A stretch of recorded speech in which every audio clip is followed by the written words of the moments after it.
Zaman makin maju, kamu perlu cari kerja. Modal handphone gak pakai lama, langsung job street aja. Cepat dapat kerja, nggak jadi beban keluarga. Dari startup sampai unicorn, tinggal kamu pilih mau kerja di mana. Jangan sampai telat, cari tahu cepat-cepat. Job street virtual karir, jangan sampai terlambat. Mau karir digital marketing atau coding buat bikin gaming, langsung daftar nggak pakai pending. Duit banyak gaya jadi bling bling. Virtual karir fair dari Job Street yo hadirin 9 sampai 11 Maret, let's go gasin. Ayo dicek aja, jangan lupa kamu pantengin. Siapa tahu langsung kerja, gampang bebas jauh dari drama. Daftar Job Street Virtual Career Fair, dapat kerja hidup jadi fair. Ikutin aja Virtual Career Fair, karena Job Street itu memang care. Mau cari peluang kerja, langsung Job Street aja. Jangan jadi beban keluarga, langsung Job Street aja. Kerja waktu muda, tua kaya raya, langsung Job Street, semua hidup bebas drama. Mau cari peluang kerja, langsung Job Street aja. Jangan jadi beban keluarga, langsung Job Street aja. Kerja waktu muda, tua kaya raya, langsung Job Street, semua hidup bebas drama. Mau cari peluang kerja, langsung Job Street aja. Jangan jadi beban keluarga, langsung Job Street aja. Kerja waktu muda, tua kaya raya, langsung Job Street, semua hidup bebas drama. Kerja waktu muda, tua kaya raya, langsung Job Street, semua hidup bebas drama.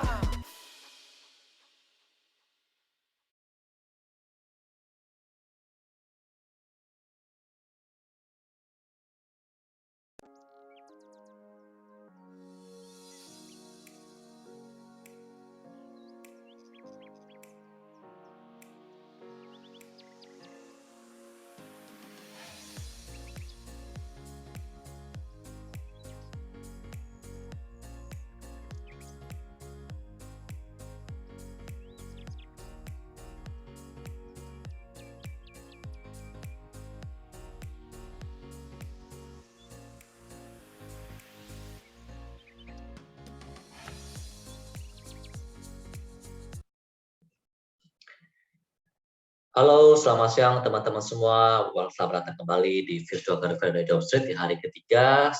Perkenalkan diri dulu, nama saya Willy. Hari ini akan menjadi host untuk sesi sharing hari ini dari narasumber yang super pastinya. Ya. Nah, semoga juga teman-teman sehat-sehat semua di sini ya, tidak kurang suatu apapun. I'm very happy, saya senang bisa bertemu dengan teman-teman juga. Nah, sebelum kita mulai sesi sharing atau webinar pada hari ini, saya mau bacakan terlebih dahulu webinar do and don'ts ya selama kita mengadakan webinar ini. Teman-teman juga bisa lihat di layar teman-teman juga masing-masing. Nah, hari ini saya akan bacakan, mungkin tidak semua poin saya bacakan, saya hanya bacakan poin nomor 3 di webinar do. Pertama, untuk bertanya melalui fitur chat, jadi mohon menggunakan format sebagai berikut. Nama atau nama perusahaan atau nama universitas dan pertanyaan seperti apa. Lalu poin kelima adalah para peserta akan mendapatkan 350.000 koin investasi di Coinworks. Hadiah akan dikirimkan ke email yang sama yang diregistrasikan di Zoom ini. Lalu untuk poin don'ts-nya, mohon perhatikan juga buat teman-teman poin don'ts-nya. Para peserta tidak dapat menampilkan konten sensitif pada fitur chat. Oke. Dan poin kedua adalah para peserta tidak dapat menanyakan pertanyaan di luar topik webinar yang sedang dibahas, supaya untuk menjaga kalau kita memang fokus ke materi yang akan dibawakan oleh narasumber. Nah, tanpa menunda lebih lama lagi, saya akan join me untuk menyambut Bapak Adri Gautama. Beliau adalah Business Development Manager di Cisco System Indonesia, sudah punya pengalaman 10 tahun di bidang Business Development, Pak Adri. Waktu dan tempat saya serahkan kepada Pak Adri Gautama. Silakan, Pak. Baik, terima kasih. Selamat siang semua, semoga semua dalam keadaan sehat. Baik, saya akan coba langsung melakukan paparan. Jadi ada beberapa paparan yang saya coba sharing dengan teman-teman di sini. Oke, sepertinya sudah terlihat ya. Sebelumnya saya ucapkan terima kasih kepada Job Street yang sudah mengundang saya dan kemudian juga memberikan kesempatan bagi saya untuk bisa sharing, terutama terkait dengan sertifikasi. Nah, kalau terkait dengan sertifikasi, tentunya teman-teman akan teringat dengan adanya sebuah titel atau sebuah pengenalan atau rekognisi dari teman-teman yang bisa membuktikan bahwa saya punya level kompetensi tertentu, dan mungkin itu yang akan kita sebut sebagai sebuah sertifikat. Nah, untuk yang sertifikat, dalam hal ini kita akan fokus dari sisi pembuktian diri dan juga dari sisi bahwa kenapa sertifikat bisa dikatakan sebagai pembeda. Pembeda dari mana? Pembeda dari yang biasa. Nah, tadi sudah diperkenalkan juga. Terima kasih Mas Willy. Saya Adri. Ini ada email saya. Silahkan kalau ingin berkorespondensi hubungi ke email ini. Untuk pertama, mungkin sebelumnya saya lebih jauh menjelaskan tentang Cisco. Nah, Cisco mungkin bagi teman-teman di sini ada yang sudah familiar, ada yang mungkin baru mendengar tentang apa itu Cisco. Jadi Cisco adalah sebuah perusahaan, Cisco Systems, perusahaan infrastruktur, dan sekarang sudah mulai mengarah ke semua manufacturing ya, sebagai sebuah perusahaan IT yang berasal dari Amerika Serikat di sana. Nah, perusahaan Cisco ini cukup unik dibandingkan dengan perusahaan lainnya. Kalau teman-teman jalan-jalan ke pusat perbelanjaan IT misalkan, perangkat Cisco ini tidak serta-merta bisa mudah ditemukan oleh teman-teman. Karena ternyata Cisco punya sistem penjualan yang agak berbeda. Jadi di Cisco punya model bisnis yang disebut dengan partner atau Cisco Partner, dan dengan adanya kerjasama dengan menggiatkan Cisco Partner ini juga membangkitkan ekonomi dari lokal country.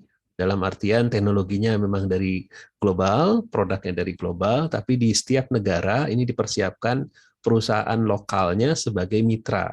Mitranya ini bisa melakukan apa? Bisa melakukan konsultasi solusi dari Cisco. Jadi tidak menjual produk secara langsung, ini silahkan gelas ini bisa untuk minum, tidak, tapi kami berikan solusi, kami datangi dulu teman-teman sebagai end user, menanyakan kepada teman-teman, masalah teman-teman yang terkait dengan IT apa, misalkan teman-teman ada yang dari sekolah, kok kalau akses satu orang cepat, tapi kalau semua satu kelas akses tiba-tiba melambat, padahal bandwidth internet saya sudah cukup tinggi, ini kenapa? Nah, itu bisa diakses oleh teman-teman dari mitra kami, dan mereka akan melakukan semacam melihat terlebih dahulu latar belakangnya, apakah ada permasalahan di bidang topologinya, di bidang desainnya, ataupun mungkin hanya simple di bidang konfigurasinya, salah konfigurasi dan sebagainya.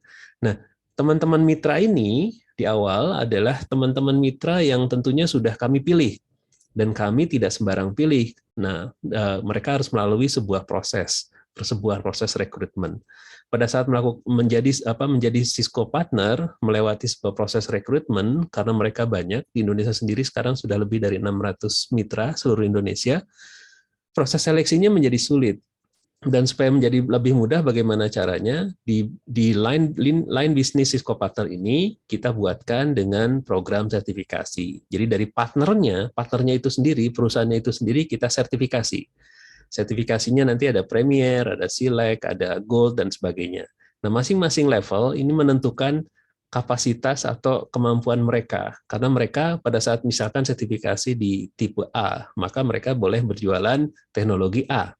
Di IT kita tentu mengetahui sendiri teknologi IT ada banyak sekali, misalkan dia mau fokus di bidang kolaborasi seperti ini, mungkin dia mau fokus di bidang video, di bidang keamanan, di bidang data center, di bidang service provider, dan sebagainya, banyak sekali lini-lini vertikalnya, fokusnya. Nah, supaya mereka bisa kita anggap mampu, disitulah muncul sertifikasi. Nah, pada saat dia bisa memberikan konsultasi di bidang teknologi A, berarti kita anggap dia sudah mampu memberikan solusi di bidang A, kita harus sertifikasi. Syaratnya apa? Syaratnya misalkan dia punya orang yang sudah mengetahui tentang teknologi A tadi, dari pre-sales-nya, dari implementasinya, dan dari post-sales-nya. Misalkan satu orang, atau mungkin ada berapa orang, nanti akan ada ketentuannya.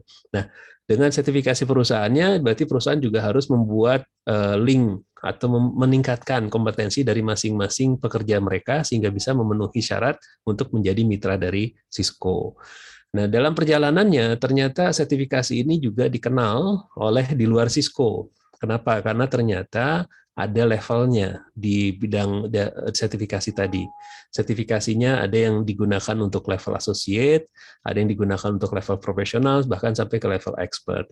Terutama yang di bidang level associate, ini ternyata bersifat umum. Kita tahu sendiri, saya laptopnya mungkin berbeda dengan laptop teman-teman di sini, mereknya beda, provider kita beda, ada yang menggunakan ISP IndiHome, mungkin juga Bisnet dan sebagainya, beda-beda kok bisa ngobrol, kok bisa nyambung.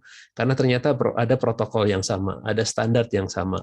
Berbeda vendor, berbeda merek, tapi masih bisa bicara. Nah, itu yang dibahas di level-level awal sertifikasi, bahwa ternyata belum fokus ya, belum melakukan sertifikasi fokus untuk bisa mengerucut bahwa ini hanya produk A saja yang bisa. Jadi masih bicara tentang standar global. Jadi masih bicara tentang generic knowledge. Generic knowledge bahwa seseorang itu bisa punya kemampuan untuk melakukan desain, konfigurasi, dan troubleshooting untuk generic, untuk umum. Dan itulah kemudian yang memungkinkan sertifikasinya namanya sertifikasi Cisco, tapi ternyata banyak juga yang vendor lain mencari sertifikasi Cisco tadi.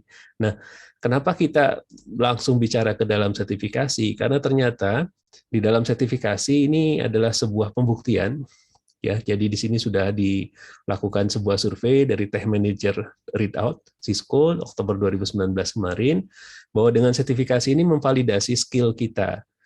Jadi harus ada pihak ketiga yang memvalidasi bahwa saya mampu.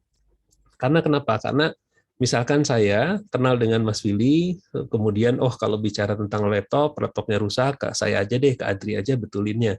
Terus kemudian mungkin ada Mas Alex bilang, nanya ke Mas Willy, laptop saya rusak nih, saya harus betulin kemana ya?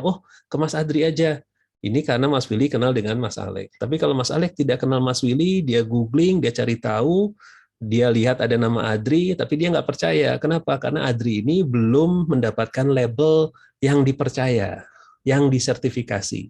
Nah, ini harus ada pihak ketiga yang mensertifikasi. Misalkan ada sebuah lembaga, dicantumkan di situ, ada badge-nya, di profilnya Adri, gitu ya, bahwa Adri bisa melakukan troubleshooting laptop dan menyelesaikan permasalahan yang terkait dengan laptop. Disertifikasi oleh lembaga A. Nah, lembaganya ini juga harus terbukti valid, lembaga ini juga harus terbukti memang berkompetensi, dan ternyata semua yang disertifikasi oleh lembaga tadi terbukti mampu, terbukti benar, bahwa memang orang tadi punya kompetensi A.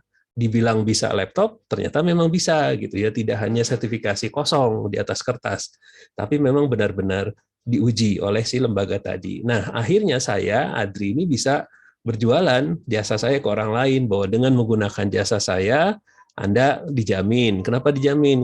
Karena saya sudah punya sertifikasinya. Loh, siapa yang mengeluarkan sertifikasi? Ini ada lembaganya sudah berkompeten. Nah, dalam hal ini, dengan adanya proses sertifikasi tadi, akhirnya orang bisa percaya kepada saya. Iya, ternyata Mas Adri ini punya kompetensi yang dibutuhkan. Jadi validasi, skill validasi.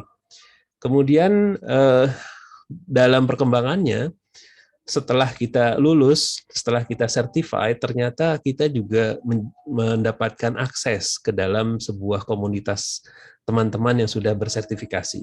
Jadi ada teman-teman nanti akan terkumpul, akan bergabung menjadi satu. Kenapa? Karena biasanya kita akan sharing setelah sertifikasi A, kita harus sertifikasi apa lagi?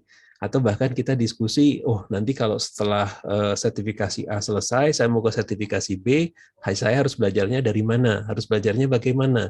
Ini juga dikelola oleh Cisco, ada blognya, jadi dari Cisco Learning Institute, ini bisa join di sana, Cisco Certified Community, bisa bertanya-tanya tentang teknologi terbaru, tentang cara belajar teknologi terbaru, tapi tentunya tidak bisa membahas masalah mengenai sebuah soal. Jadi nggak bisa satu orang bilang, saya ketemu dengan masalah ini, soal ini di exam sekian, hari sekian, tanggal sekian, pertanyaannya gini, jawabnya apa ya? Nah, itu nggak bisa. Jadi tidak diperbolehkan secara intellectual property. Jadi yang dibahas adalah teknologinya, pengenalannya, dan bagaimana cara menyelesaikan sebuah permasalahan. Nah, kemudian dengan sertifikasi, ini juga terkait dengan yang dilakukan oleh Jobstreet, tentunya adalah membuktikan bahwa teman-teman ini sudah siap untuk bekerja. Jadi siap untuk bekerja karena kenapa? Misalkan tadi sertifikasinya sertifikasi Cisco. Saya ambil sertifikasinya Cisco. Kemudian ini berarti kompetensi saya sudah divalidasi oleh Cisco, bahwa saya sudah siap sesuai dengan kebutuhannya Cisco. Kebutuhan untuk apa? Nah, sertifikasi itu sudah ada mappingnya, sudah ada okupansi mappingnya. Jadi sudah ada, kalau misalkan level A itu nanti bekerjanya sebagai apa, misalkan network junior engineer, misalkan level P profesional mungkin sudah menjadi network senior engineer. Jadi sudah ada pemetaannya. Jadi sudah siap untuk bekerja di level apa. Dan bahkan ini juga bukan hanya untuk yang baru lulus, yang sudah bekerja pun kita terapkan. Jadi kita kadang bantu teman-teman dari perusahaan IT, Mas tolong dong kita dipetakan tenaga kerja yang kita punya ini sudah sampai level apa, kita datang ke sana, kita assess, dan ternyata untuk bisa menempati level manajerial, selain dari technical dan soft skill yang dibutuhkan, sertifikasinya ini. Setelah kita lakukan pretest, ternyata jauh di bawah level yang dibutuhkan. Berarti harus melakukan melalui pelatihan A, B, C, dan seterusnya sehingga bisa disertifikasi. Atau mungkin ini sudah terlampaui, sudah terpenuhi, dan ternyata memang dibuktikan pekerjaan mereka bisa lebih efektif. Nah, tentunya dengan sertifikasi mempercepat dari sisi saya sebagai misalkan perusahaan pada saat saya ingin meng-hire seseorang, ternyata orang yang sudah disertifikasi ini bisa mempercepat, begitu masuk di hari pertama sudah bisa langsung bekerja tanpa harus saya training dulu gitu ya. Mungkin biasanya pas masuk harus ada penyesuaian, harus ada orientasi 3 bulan, 6 bulan, 12 bulan. Sekarang sudah sertifikasi bisa langsung bekerja di hari pertama, jadi bisa lebih cepat menghasilkan keuntungan, mungkin dalam bahasa lainnya seperti itu. Nah, jadi sertifikasi selain dari yang dibutuhkan mungkin kalau dari bidang pengetahuan IT, bahwa sertifikasi memang akan menguji dari sisi teknikalnya, dalam artian bagaimana dia memahami sebuah produk dan bagaimana dia bisa mengimplementasikan produk tadi untuk bisa menyelesaikan permasalahan. Nah, menyelesaikan permasalahan ini seperti apa? Kadang-kala customer sendiri tidak tahu permasalahan dia apa. Jadi kita harus bisa membaca bagaimana customer itu bisa bercerita. Nah, ini perlu yang dikenal dengan non-technical skills.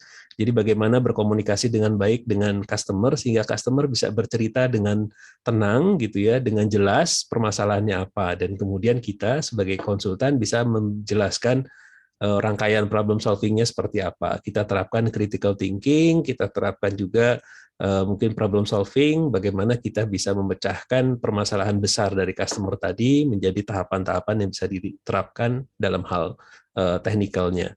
Nah, pengetahuan IT dalam hal sekarang ini tidak hanya terkait dengan bagaimana mengkoneksikan antara laptop saya dengan handphone saya gitu ya, tapi sekarang juga sudah mulai terkait dengan keamanan. Jadi kita dengar sendiri ada serangan cyber security di mana-mana, kebocoran data di mana-mana.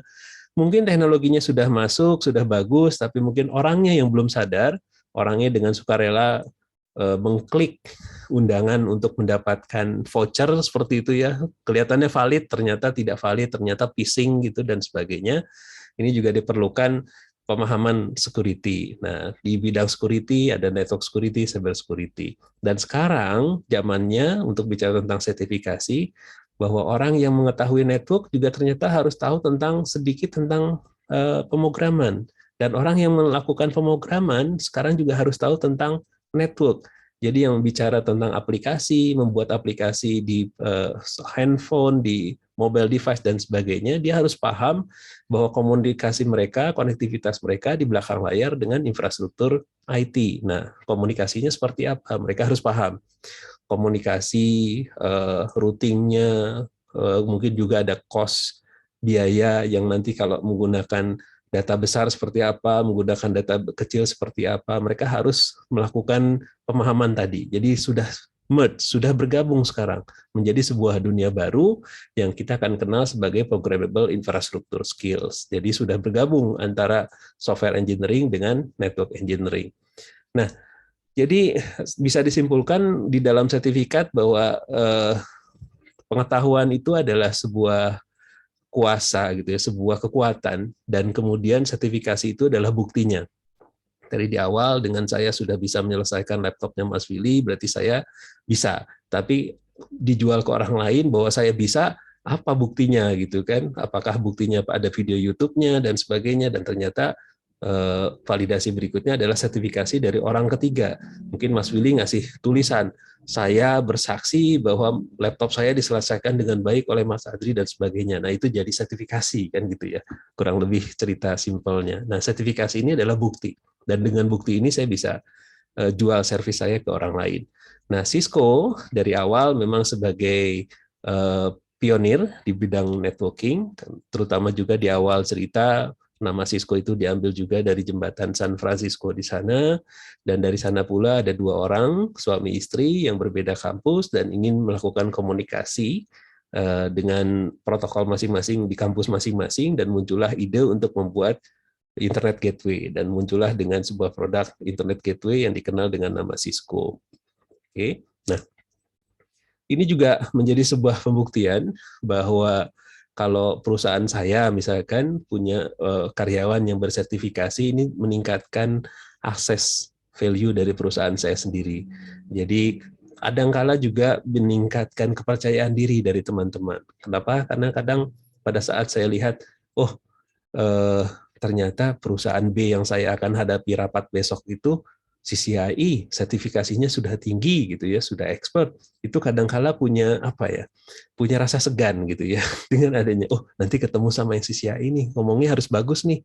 Atau mungkin secara teknis saya harus membenahi tata bahasa saya gitu kan. Jadi pada saat kita lihat bahwa perusahaan tersebut punya orang yang certified, kita jadi menghormati, kita jadi segan gitu ya. Jadi diharapkan memberikan quality services yang berbeda karena dia sudah certified, masa sama dengan yang non certified gitu. Dan tentunya dia bisa memberikan solusi yang lebih baik karena kita sudah lihat, oh ini sudah sertifikasi, sudah certified, sudah ahli di bidangnya. Jadi sudah dibuktikan juga sampai plus 42% lebih baik dalam hal memberikan usulan solusi. Dan tentunya mereka juga dengan sertifikasi jadi lebih paham dan lebih efisien dalam melakukan operation.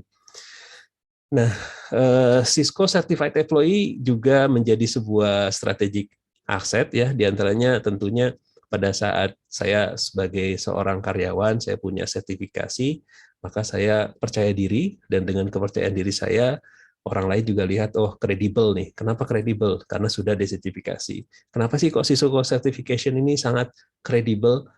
Teman-teman bisa lihat, di sini saya lihat juga teman-teman ada yang dari sekolah, ada yang dari kampus, ada teman-teman instruktur juga. Tentunya mereka juga pernah mendengar cerita bahwa ujian Cisco ada yang di saat pertama mereka ujian nggak lulus gitu ya. Dan ternyata nggak bisa langsung lulus gitu, karena mungkin juga pertama adalah persiapannya, atau mungkin kedua adalah memang yang dicari adalah yang benar-benar siap. Jadi saya sudah merasa siap, saya sudah merasa oke, saya sudah merasa menguasai, begitu datang duduk di tempat testing center ternyata nggak lulus. Dan setelah nggak lulus itu saya baru sadar, oh ternyata saya kurang di bidang apa. Biasanya kalau sudah ujian ada listnya mana persentase yang kita kurang baik, yang kita kurang bagus. Di situ terlihat, oh ternyata saya kurang bagus di bidang apa, atau di materi apa. Jadi memang tidak langsung serta-merta ikut ujian pasti lulus, enggak. Itu sangat sulit sekali. Dan karena sulit, akhirnya menjadi sebuah sesuatu yang menjadi batasan standar yang baru gitu ya. Bahwa nanti kalau memang lulus, ya memang saya pantas gitu. Kenapa kalau kamu lulus? Ya karena memang saya pantas, karena saya sudah menguasai skillnya, sudah menguasai juga kompetensinya. Nah, dengan adanya sertifikasi yang saya miliki, akhirnya saya juga bisa membuat segan orang lain, dalam artian saya bisa menginfluence gitu ya, influensial saya jadi meningkat. Kenapa? Karena percaya diri saya meningkat, dan orang lain juga menjadi segan, dan saya akhirnya bisa lebih mudah untuk menginfluence. Dan ini yang kemudian dibutuhkan oleh teman-teman di dunia IT ya, karena kadang-kala kita pada saat bicara dasarnya apa nih gitu ya, karena kadang-kala kalau tanpa dasar, orang akan melihat, loh, ini dunia IT harus logik, harus eksak, alasannya apa.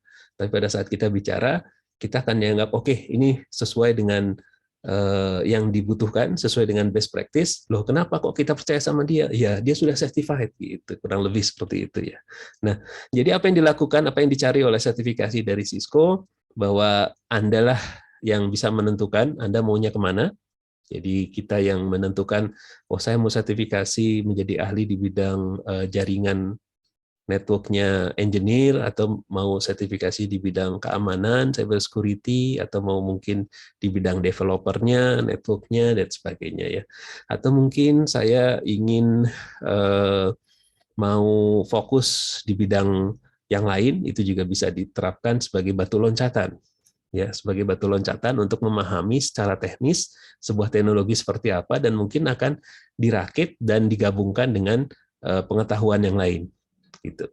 Nah, lalu Cisco kemudian melihat bahwa oh, teman-teman yang mau sertifikasi ini jalurnya harus lewat mana? Mereka kan tentu harus belajar. Oh, kalau gitu saya mau sertifikasi deh Pak Adri biar beda dengan yang lain. Oke. Terus pertanyaannya Pak Adri, saya harus mulai dari mana? Oke, kita siapkan di cisco.com, itu ada berbagai macam perangkat, pengenalan mengenai perangkat Cisco. Kemudian ada di developer.cisco.com, di situ juga sudah disiapkan ada virtual lab dan ada sandbox-nya. Jadi sandbox ya, kotak pasir dalam artian kita bisa membangun istana dari yang jelek, dari yang menengah sampai yang paling bagus, dihancurkan, bikin lagi, hancurkan, bikin lagi, silahkan di sana dilakukan, bisa dianggap sebagai tempat pelatihan, tempat praktek gitu ya, kita siapkan.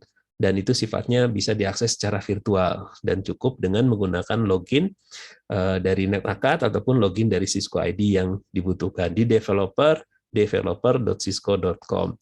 Kemudian selain dari virtual lab, apalagi berikutnya ada online atau learning libraries. Nah, ini juga bisa diakses di cisco.com.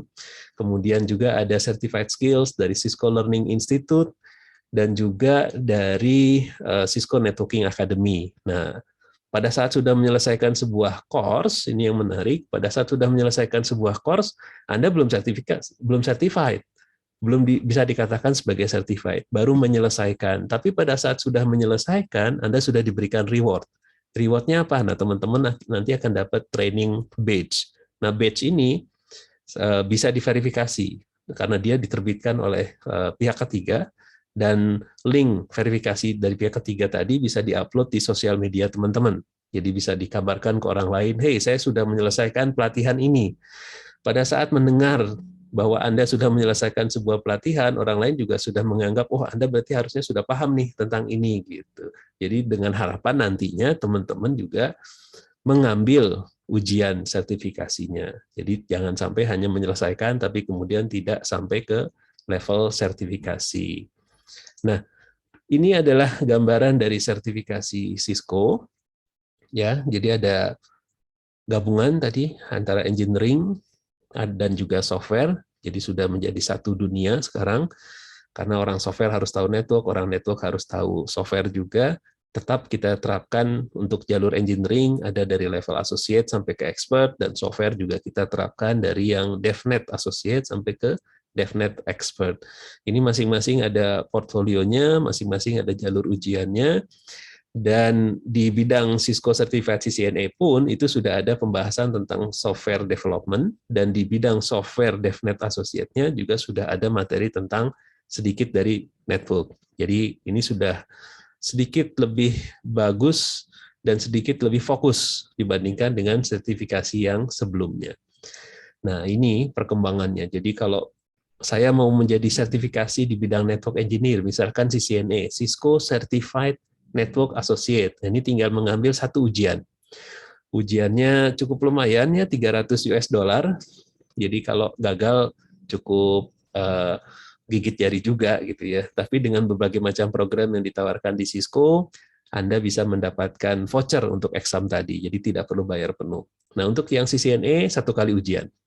Kemudian ada lagi yang level-level spesialis, ini sudah akan mengerucut ke Cisco Certified Specialist, di situ ada gambaran dari DevNet Specialist. Kemudian di level CCNP, nah level CCNA hanya satu tipe, tidak ada penjurusan, karena ini sifatnya adalah global, atau ada teman-teman juga yang ambil kata generik secara umum, karena ini bisa sebagai pembuktian bahwa saya ahli di bidang network engineer tanpa berbicara spesifik ke satu merek gitu ya, karena ternyata masih generik, masih bicara standar dan protokol. Nah, di professional level baru mengerucut, ada yang levelnya enterprise, security, service provider, collaboration, dan data center. Bagaimana caranya saya bisa disebut sebagai CCNP certified di security? Saya harus ambil 1 core exam dan kemudian saya ambil concentration exam. Nah, jadi ada 2 exam, 1 konsentrasi dan 1 teknologi core, baru kemudian kalau lulus, saya akan disebut sebagai CCNP certified. Kalau hanya lulus 1, tidak disebut sebagai kandidat CCNP gitu ya. Tetap tidak akan disebut sebagai certified CCNP. Misalkan saya sudah lulus 1 concentration exam, 1 teknologi core-nya belum. Nah, itu belum bisa disebut sebagai CCNP. Tapi sudah bisa disebut sebagai spesialis gitu. Nah, di bidang expert ini adalah CCIE, ini menarik, ujiannya 2 kali, 1 teknologi core dan 1 CCIE lab.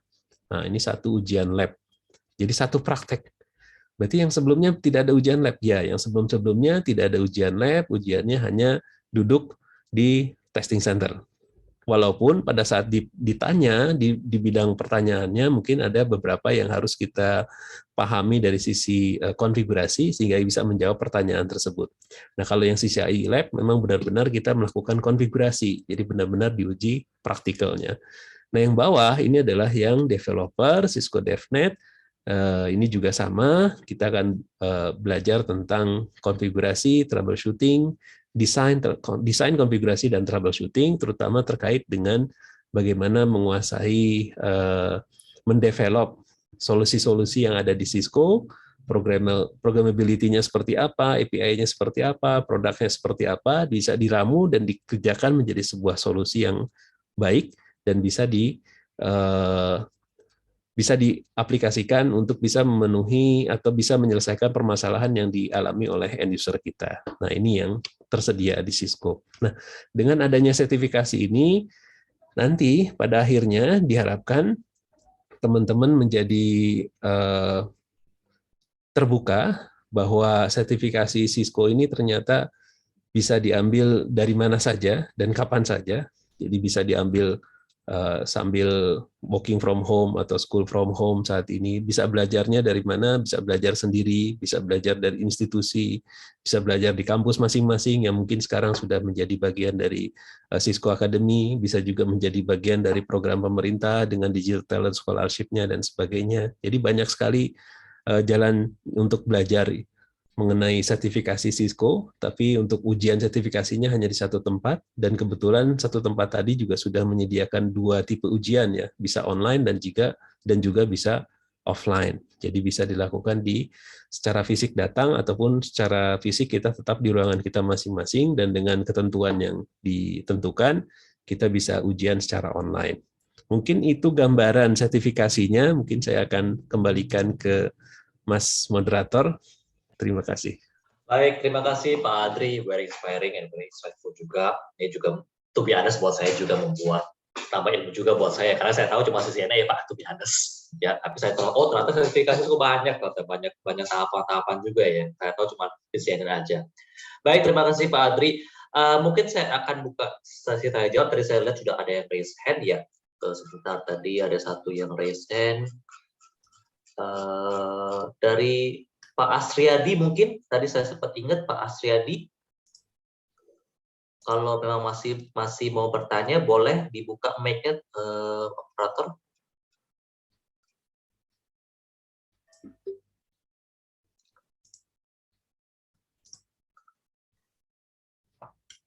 Bapak Asriadi, sorry, Bapak Asriadi.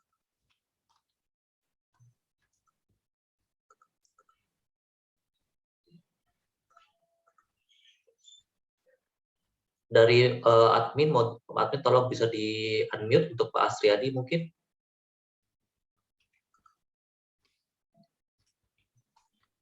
Oh, oke. Baik. Tadi ada satu lagi, kalau saya juga tidak salah ingat, ada satu. Saya menuju ke pertanyaan kedua, ke orang yang penanya kedua ya, Bapak atau Ibu Pirhot Lumban Tobing ya, kalau nggak salah tadi. Mungkin bisa dibantu juga operator untuk Bapak Pirhot Lumban Tobing, ada yang bertanya mungkin tadi.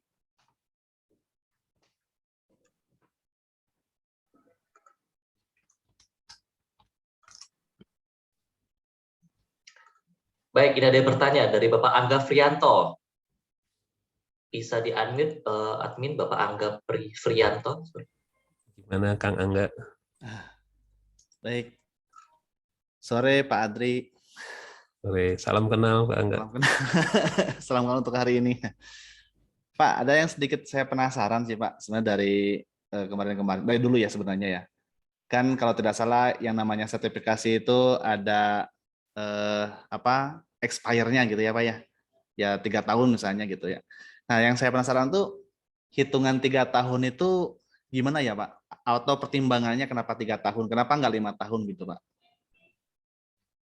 Baik, itu saja mungkin Pak dari saya. Wah, pertanyaannya sulit sekali ini, Mas. Baik, terima kasih Mas Angga. Kenapa 3 tahun? Jadi dulu pernah waktu pernah jadi 2 tahun, kalau nggak salah sih ada berbagai, ada levelnya ya kalau nggak salah. Waktu awal-awal itu CCNA 3 tahun, CCNP 2 tahun. Nah, kenapa? Karena ternyata kecepatan teknologi pada saat itu dan sampai saat ini juga masih terasa bahwa teknologi itu dalam dalam 3 tahun itu berubah dengan sangat cepat. Sehingga kemudian 3 tahun itu menjadi sebuah angka yang dilihat sebagai sebuah angka yang pas, karena ternyata dalam 3 tahun itu teknologi akan mengalami kematangan gitu. Jadi kalau dari studi-studinya diperlihatkan bahwa dalam 3 tahun misalkan muncul teknologi A sekarang. Nah, teknologi A ini belum serta-merta diimplementasikan oleh teman-teman. Dia masih coba dulu, masih di prototype dulu, tahun pertama, tahun kedua baru mulai saya yakin, nah tahun ketiga baru kemudian diimplementasikan secara luas ke umum. Jadi biasanya seperti itu. Nah, oleh karena itulah muncul pertimbangan, oh kalau begitu dalam 3 tahun peserta yang sudah sertifikasi ini harus di-update, harus diperbaharui, harus sertifikasi ulang. Jadi setelah 3 tahun sertifikasi ulang dan dia akan ketemu dengan teknologi yang baru. Dan itu terbukti dari pengalaman kita, Mas Angga juga mengalami dari tahun 98 pertama kali Siswa Akademi berdiri dengan versi CCNA 1.0 dan sekarang sudah CCNA versi 7 dan terasa ya hampir tiap 3 tahun maaf kita mengalami update materi dan dengan update materi tersebut ternyata cukup berubahnya cukup cepat gitu ya dan perubahannya bisa terasa, instruktur juga harus di bridging ulang, di training ulang, ada beberapa masa bahkan kita harus training ulang secara keseluruhan dan sekarang sudah mulai lagi hanya migrasi sedikit saja dan bahkan di beberapa versi, perubahan versi kita tidak perlu lagi ada bridging tapi instruktur sudah dianggap mampu untuk ke versi yang terbaru. Mungkin seperti itu Mas Angga. Baik, thank you Pak Adri buat informasinya. Jadi setiap 3 tahun mesti disertifikasi ulang Pak ya. Jadi sertifikasi ulang ini pun juga mungkin sedikit materi ataupun yang disertifikasi juga berbeda dengan sebelumnya Pak ya Pak Adri ya. Karena tadi ada perkembangan perkembangan teknologi itu kan ya yang mungkin dulunya belum ada sekarang sudah ada sehingga orang-orang yang menerima sertifikasi di sebelumnya mesti diupdate lagi gitu Pak ya sertifikasinya. Baik, thank you Pak Adri. Ini saya akan ada satu pertanyaan di chat dari Bapak Nagiri Adam. Untuk browsing di IMAP atau POP pada Wi-Fi gimana ya Pak? Bisa ya, kenapa nggak bisa? Dan untuk sertifikasinya di mana Pak? Silakan Pak Adri. Oh, oke. Mudah-mudahan bisa menjawab nih. IMAP dan POP itu kan protokolnya, protokol yang digunakan untuk akses emailnya ya. Nah, Wi-Fi itu adalah konektivitasnya, koneksinya. Jadi dua hal yang agak berbeda nih. Nah, ini mungkin permasalahannya bisa kita telusuri dulu. Mungkin ada berbagai macam asumsi. Asumsi pertama adalah kenapa kok kalau lewat Wi-Fi mungkin maksudnya akses emailnya nggak bisa lancar. Nah, ini harus dicek dulu pada saat akses Wi-Fi ini protokol apa yang digunakan, kemudian di laptopnya menggunakan protokol apa. Karena protokol Wi-Fi juga berbeda-beda saat ini. Kemudian bagaimana kepadatannya? Apakah akses point Wi-Fi ini dipakai bersama-sama dengan yang lain? Apakah dipakai sendiri? Kalau dipakai sendiri berarti tidak ada permasalahan isu density atau kepadatan. Nah, kalau dipakai sendiri kita harus coba lihat lagi apakah perangkat Wi-Fi digunakan ini sudah dalam keadaan sudah bekerja dengan lama atau baru. Karena kalau sudah bekerja lama, bisa dilihat apakah dia panas atau tidak, itu juga berpengaruh terhadap kinerjanya. Kemudian kalau ternyata Wi-Fi-nya oke semua Pak, tidak dalam keadaan panas, aksesnya juga bagus, kemudian konektivitas juga bagus, misalkan dicek bandwidth-nya, itu juga bagus, nah berarti permasalahannya bukan di koneksi, tapi permasalahannya mungkin di protokolnya, atau mungkin di security-nya, apakah ada port-port yang ditutup, tidak semua dibuka, terutama port yang digunakan di IMAP dan POP-nya, untuk POP3-nya, apakah ditutup atau tidak. Dan itu juga tidak hanya terbatas dari perangkat yang kita miliki, apakah di bloknya justru di ISP gitu ya. Jadi tidak di perangkat saya di rumah masuk access point terus masuk ke gateway router yang ke arah ISP, tapi mungkin bisa jadi di bloknya di ISP-nya. Nah, itu juga harus dilihat lagi. Jadi ini permasalahan, pertanyaannya simpel tapi perlu penelusuran lebih jauh nih, Mas Nanggiri Adam. Jadi bisa dicek. Nah, untuk sertifikasinya ini tergantung Wi-Fi-nya apa. Karena sertifikasi Wi-Fi juga tiap merek ada berbeda-beda. Kalau untuk yang Cisco, untuk pengenalan itu masih di sertifikasi CCNA. Jadi untuk konfigurasi wireless itu masih jadi bagian dari CCNA, Cisco Certified Network Associate. Nah, untuk sertifikasi yang lain, biasanya juga mereka punya produk lain ya. Itu juga bisa dilihat. Misalkan dari Cisco sendiri, ada Wi-Fi itu dari Meraki misalkan. Nah, itu juga bisa dilihat dari konfigurasi yang diterapkan apakah sama atau tidak, atau bahkan mungkin license-nya sedang digunakan atau tidak. Karena ada berbagai macam license yang harus di-update juga untuk ke perangkat access point-nya. Begitu, Mas. Baik, thank you Pak Adri for information-nya, cukup saya pikir juga cukup insightful untuk jawaban itu. Tapi sementara saya juga penasaran nih Pak, ada nggak sih Pak, mungkin Pak Adri bisa share tips-tipsnya bagaimana sih cara ikut, misalnya bagaimana sih cara saya supaya lulus gitu Pak ya, tes CCNA ini mungkin, karena tes AWOK itu kalau misalnya ada tips-tips yang bisa di-share ke teman-teman sih juga, bagaimana sih cara kita mempersiapkan diri kita kalau kita mau ikut sertifikat dari Cisco. Oke, yang pertama dicek di cisco.com di bagian sertifikasi, jadi cisco.com/certification/go atau Cisco certification/go/certification, cisco.com/go/certification. Kemudian dilihat di bagian CCNA, apa yang dicari blueprint-nya, blueprint exam. Nah, itu sangat jelas, blueprint exam ini bisa dilihat modulnya apa aja, dan masing-masing modul ada sub-modulnya. Jadi misalkan bicara tentang modul router, nanti di belakang router nanti dibahas lagi tentang routing protokolnya, routed protokolnya, tentang konfigurasinya, tentang bootnya dan sebagainya, itu dijabarkan lagi. Jadi ada modul besar, ada sub-nya, dan ada sub-nya lagi. Itu sebagai blueprint exam. Nah, itu kira-kira dipelajari dalam artian, oh ini router ini saya harus belajar. Belajarnya dari mana? Nah, itu dipelajari dari level sertifikasi course yang ditawarkan, misalkan dari Cisco Networking Academy di bagian CCNA. Ini akan mengcover semuanya. Nah, blueprint ini menjadi pegangan teman-teman, dilihat satu-satu. Oh, bagian ini saya sudah menguasai 100%, bagian ini saya sudah paham 100%. Oh, ini masih belum paham.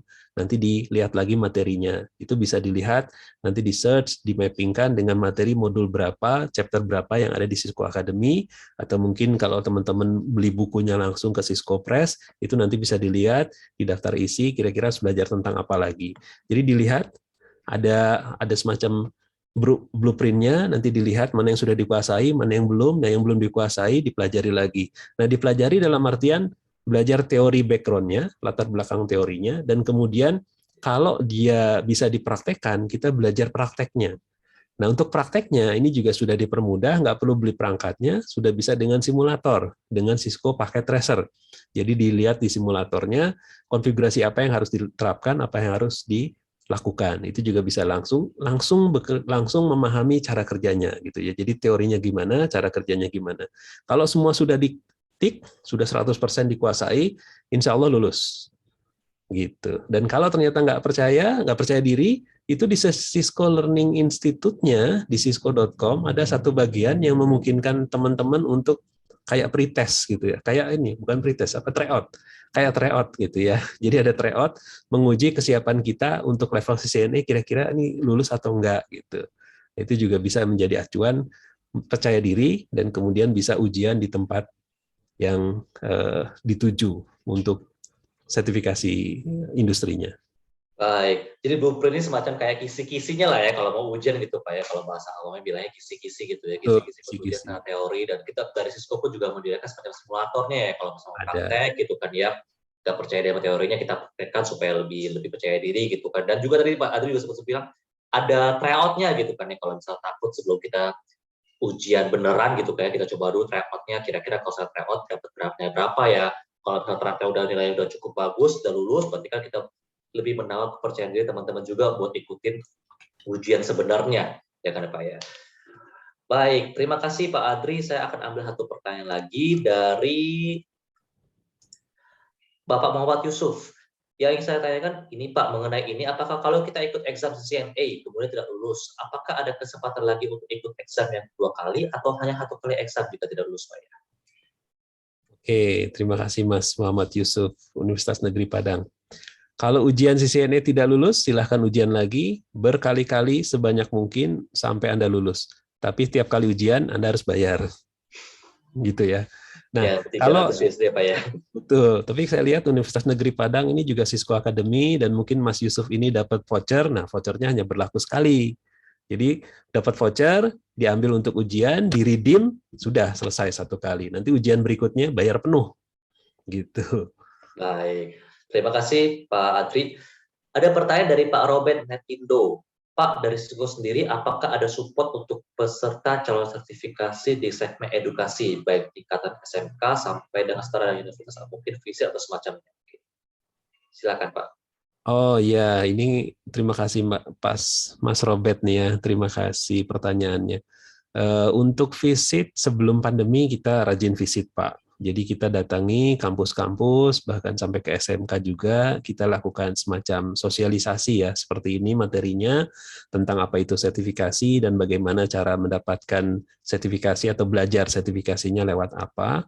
Kita datangi ke SMK dan universitas. Dan kalau pandemi seperti ini, kita pindah ke platform online, virtual, teman-teman yang berminat, SMK ataupun universitas atau sekolah tinggi, politeknik, institusi pendidikan, silahkan menghubungi ke saya lewat email tadi, nanti kita bisa jadwalkan tanggal berapa, begitu ya, kita adakan secara virtual, khusus untuk teman-teman dari sekolah tersebut atau dari kampus tersebut, itu bisa dilakukan, Pak.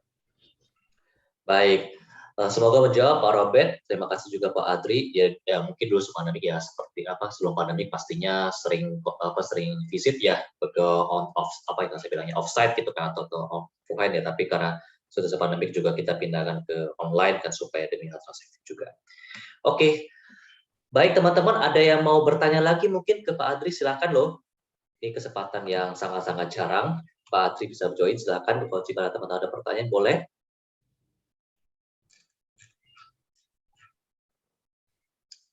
Ada mungkin pertanyaan? Baik.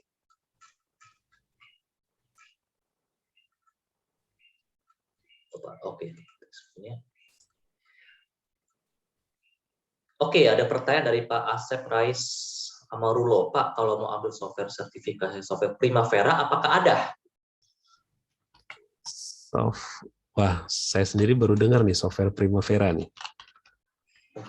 Mungkin Pak Asep bisa di-unmute Pak kalau Bapak berkenan untuk menjelaskan lebih lanjut apa software Primavera seperti apa. Admin mungkin boleh men-unmute Bapak Asep Rais Amarulo dan Ya, Pak Asep.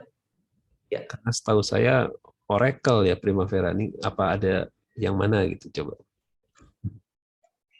Admin mohon di-unmute Pak Asep Rais Amarulo.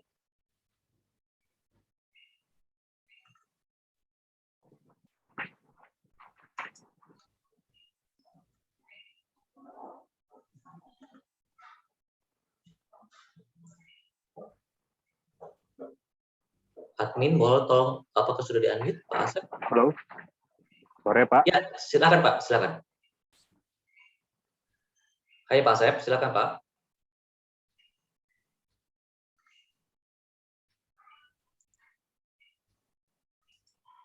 Tadi sudah terdengar Pak Asep? Ya, tadi sudah dengar Pak Asep. Ya.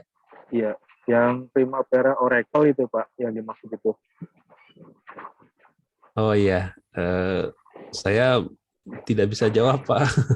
Mohon maaf, kurang paham tentang itu. Jadi seputar software civil engineering gitu Pak, tentang manajemen, apakah tersedia di Cisco ini Pak? Oh ya, itu tidak ada Pak kalau di Cisco. Mungkin di Oracle-nya langsung Pak. Oh, oke. Iya, Terima kasih Pak. ya terima kasih. Thank you Pak Asep. Thank you juga Pak Adri ya, mungkin beda tempat ya, satu di Oracle, satu di Cisco ya. Oke, baik sebelum saya tutup sesinya, mungkin ada pertanyaan terakhir dari teman-teman.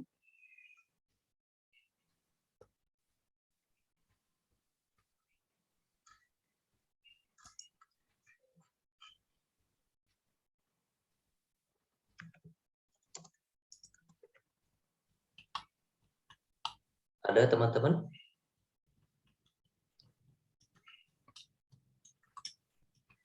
Baik, oke, terima kasih Pak Adri buat waktu dan ilmunya ya Pak, di-sharing ke teman-teman semua ya Pak, ya sangat-sangat berguna insight juga.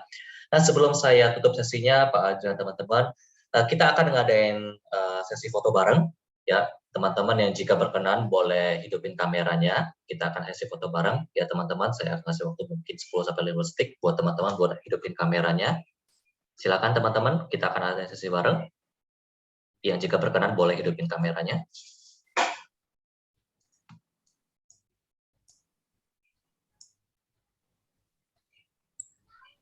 Oke, kita masuk ke sesi foto bersama ya. Oke, kita tunggu rekan-rekan untuk dibuka semua kameranya. Oke, nanti akan ada 2 sesi. Satu sesi foto formal, satunya lagi foto bebas ya.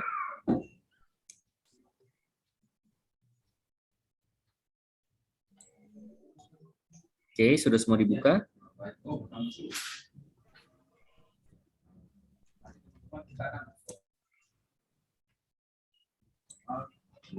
Oke, kita foto formal dulu. Standby. 3, 2, 1. Oke, foto kedua.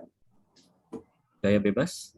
3, 2, Oke, standby. 3, 2, 1. Terima kasih ya Pak. Oke, terima kasih. Silahkan dilanjut. Terima kasih buat Pak Adri dan teman-teman juga yang bersedia hadir di sesi ini ya. Pastinya sesi ini juga bermanfaat buat teman-teman juga. Oke, sampai ketemu di lain kesempatan teman-teman. Stay safe dan sukses selalu ya, dimanapun Anda berada. Terima kasih. Bye-bye semuanya.